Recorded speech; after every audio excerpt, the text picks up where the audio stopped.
Hi and welcome. It's Michigan's AutoTalk Podcast, and Happy New Year. I'm Phil Tower. We remind you every episode of Michigan's AutoTalk Podcast is about celebrating the automobile and everything automotive.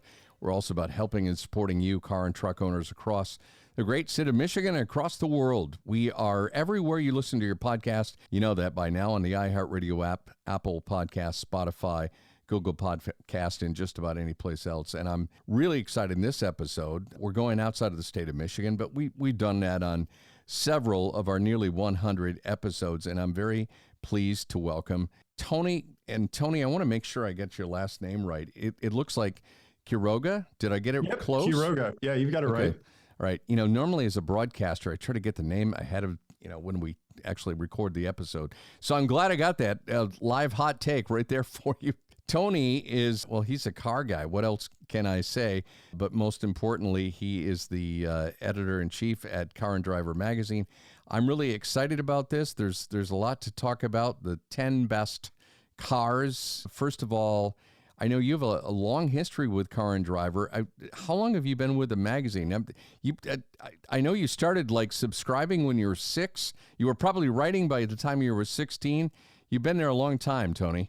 I have been. I started in March of 2004. So I'm coming up on 19 years and a few months. I have been a subscriber since I was 6 years old. I distinctly remember being in a grocery store when I was 6, just had learned to read. And I asked my mom if I could have this magazine that had a Corvette spy shot on the cover. Oh, cool. And so I asked her for it and she got it for me, and to encourage my enthusiasm for reading.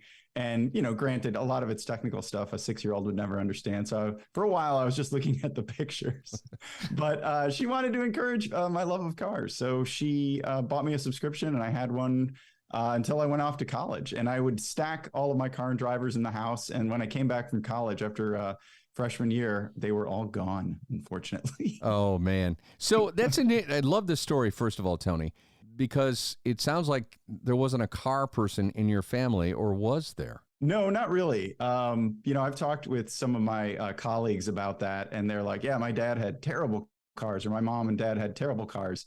My dad had an interest in cars, but he wasn't a hardcore enthusiast. He just liked car design, and he liked pretty cars. He liked cars that were interesting to him, but there wasn't like a hardcore. He never read about cars. He just sort of had a casual interest in them. Yeah. Well, and I grew up with a guy. My dad was a car guy. He worked for Ford. He actually ran a stamping plant here in Michigan. That was one of Ford's suppliers. They, made all the support panels for a lot of cars, and he was definitely a car guy. At one point, he had an Aston Martin DB5. Now, that's a car guy. So definitely. Yeah, he had a 65. He had the James Bond car. I think it was a midlife crisis at that point, because he was truly in midlife. But I get to ride in that car as a very young child. He had that in the late 60s, and it was just, it was an amazing. Oh, that's amazing. Yeah, my father had a few interesting cars. He had a 76 Eldorado, which he bought himself as a gift. That's a great car. Yeah, a parade float of a car. And then, for his, what I would guess was his midlife crisis, I've never actually discussed it with him, but he went from a Bustleback Seville, an early 80s Bustleback Seville, to a 911. So wow. That sort of jump sort of speaks to a possible midlife crisis. Yeah, indeed. Well, we're going to get to the meat on the bone for this episode of Michigan's AutoTalk Podcast. I'm so glad, so honored you could join us. There is no better voice when it comes to car lovers and everything cars than Car and Driver, caranddriver.com. And we'll have the link up on our podcast page for this, the 10 best cars of 2023. I'm assuming this is a group effort to come up with a 10 on this list, and we don't have a whole bunch of time, but we're going to kind of rip through some of these. How do you and your team at Car and Driver choose the 10 best cars out of I got to tell you, it's a pretty impressive year for car models, Tony. It is. We had about 40 cars competing, and this year we're separating the list from cars. We have 10 best cars, and then in January, we're going to announce our 10 best trucks and SUVs. So we've separated them. In years past, we had combined them, And we felt like it wasn't really a fair shake for the cars on the market.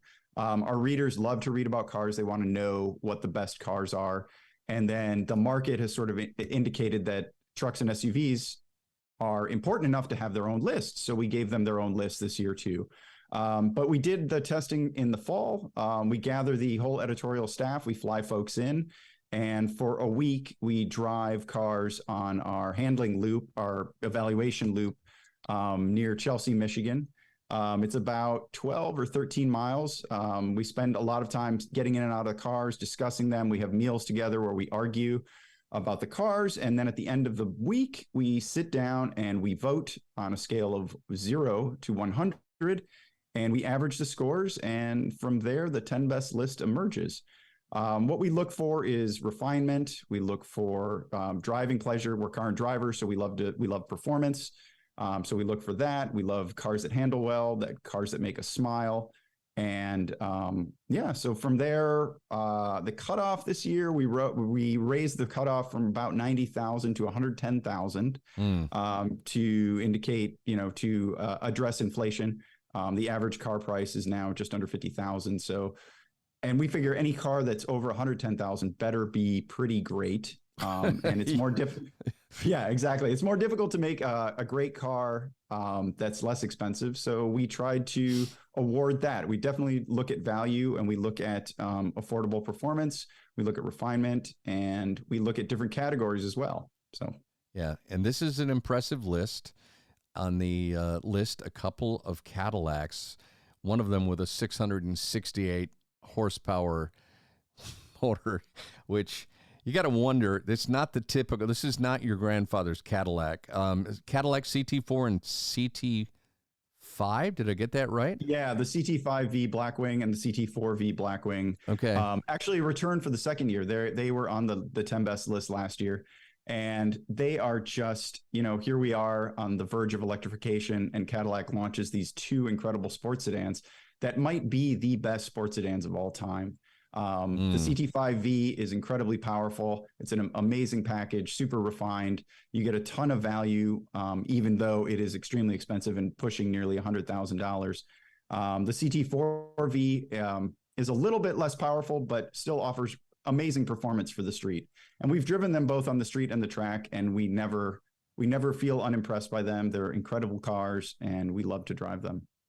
I'm going to jump around on this list. By the way, we're speaking with Tony Quiroga. Tony is the editor-in-chief for Car and Driver magazine, caranddriver.com. And don't forget, Car and Driver has a wonderful YouTube channel as well. I want to give that a shout out as well. I'm going to jump around on this list. It's a really impressive list. And again, we will put this up for you on the podcast link. You've got a Toyota Corolla on this list. First time ever to make. And I got to tell you, this is one of those, I was going to ask you about your sleeper car, and this is a sleeper car. It is. I mean, mostly it's because of the Corolla name. There's never been a Corolla on the list, like you said. We're enthusiasts. We love cars that are fun to drive. And Toyota Corollas, while, dependable, great transportation, we look for driving excitement. So this year, Toyota introduced the GR Corolla, which is a turbocharged 3-cylinder all-wheel drive, hellion. I mean, the thing is amazing to drive. It is a fantastic hot hatch, tons of fun. The only thing that we don't love about it is the production is going to be somewhat limited. Over the next 3 years, there's just a few thousand coming to the States, so every year. So it's going to be in high demand, and it might not fall into enthusiast hands, but it offers incredible affordable performance. It starts in the mid-30s. A fully loaded model, which is the Marizzo model, doesn't even have a back seat. It just has like structural bracing. The thing is super fun on road. It reminded me of my first car. My first car was a Volkswagen GTI. And when I turned 16, I thought it was the most amazing thing to drive. I went out on our 10 best loop in the GR Corolla, and I felt like I was 16 again. I mean, it was unbelievable. I've driven a lot of exotic cars, a lot of amazingly quick cars, fast cars, powerful cars, expensive cars, beautiful cars. And something like the GR Corolla just connected with me because of my first car, which was a hot hatch. And this car really returned let's see, how old am I? Some 32 years later after getting my driver's license, I felt like a kid again. And it was just fantastic. It really put a smile on my face. Okay, real quickly, this Toyota GR Corolla, it made the Car and Driver top 10 list for the year. Can someone get one of these right now, or are they just so hot that you got like a forever wait on this car? No, one of our readers who emails me regularly was pretty excited because just before Christmas, his local dealer or a dealer nearby him had a Corolla, a GR Corolla in the trim level that he wanted, and he was going to buy it. And he sent me a note saying, you probably don't really care about this, but I'm super excited and I have to share it with somebody who will understand how much we both love this car. So one of my pen pals now has one and he's getting one. So they are out there. I imagine, I didn't ask him if he paid a premium, but I imagined, dealers are marking up everything these days.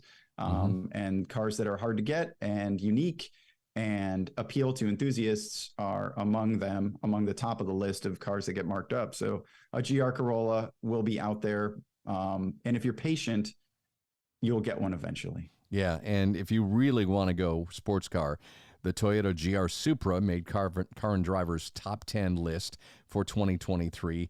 That's on the list as well. That's the second of the Toyotas. There are also two Hondas on the list, Honda Civic, Honda Accord, as well as the Porsche 718 Boxster Cayman, the Subaru BRZ and Toyota GR86, which is essentially the same car, and the BMW i4. Before I run out of time, Tony, I want to ask you, out of all these cars, did you have one that stood out the most for you? I mean, this is a nice crop of top 10 cars. Which one really kind of had your eye, or one, if you just said, I got to drive one of these for the rest of 2023, it's going to be this car? Oh, that's a really great question. As I mentioned before, the GR Corolla was sort of a huge surprise and made me feel really young. But I would have to say I'd go with the Corvette Z06. Okay. Why am I not surprised with that 6-year-old kid who saw the spy shot of the Corvette on Car and Driver? Yeah. So it just snuck in under our $110,000 price limit for the Z06 Coupe. And it comes with, an engine that GM created, that the Chevy engineers created, right here as we're on the cusp of everything going electric. Everyone's announcing their electrification plans. And Chevy introduces a brand new engine in the Corvette, super high revving, 670 horsepower. It sounds amazing.